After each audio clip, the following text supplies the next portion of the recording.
நான் செல்லில் பார்த்தேன். ஒரு இடத்துல சுவிசேஷம் அறிவிக்கிறாங்க.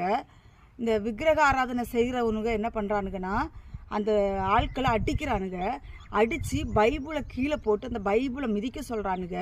இந்த ஊழியக்காரனுங்க மிதிக்கிறாங்க. மிதிச்சுக்கிட்டு அவனுங்க பட்டையை எடுத்து பூசுறானுங்க. இந்த பட்டையை வாங்குறானுங்க. ஊழியக்காரங்க இதை செய்கிறாங்க. அந்த பட்டையை நீ வாங்காமல், அந்த பைபிளை நீ மிதிக்காமல், அவன் உன்னை கொன்னா கூட அந்த இடத்துல நீ சாகிறதுக்கு தயாராக இருக்கிறதா கர்த்தருக்காக ஊழியம் செய்கிற ஊழியம்.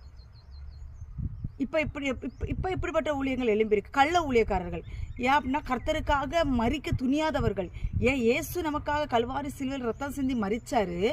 அதுக்காக இப்போ ஆண்டவர் சொல்லியிருக்காரு, உங்களுக்கு இந்த உலகத்தில் பாடுகள் உண்டு, உங்களை மரணத்துக்கு ஒப்பு கொடுப்பார்கள் தானே வேதவசனம் சொல்லுது. இந்த சத்திய வேதத்தை அறிஞ்சு தானே நம்ம ஊழியத்துக்கு வந்திருக்கிறோம். இப்போ ஒரு ஆள் அடித்தா நமக்கு சுய மாமிசம் எழும்பி வருது. ஒரு ஆள் நம்மளை ஏதாவது பேசிட்டா சுய மாமிசங்கள் எழும்பி வருது. இதெல்லாம் தேவன் அழைச்ச ஊழியம் கிடையாது. இப்படியெல்லாம் யாருக்கு வருதோ அவங்க தேவனால் அழைக்கப்பட்ட ஊழியர்கள் கிடையாது. மாமிச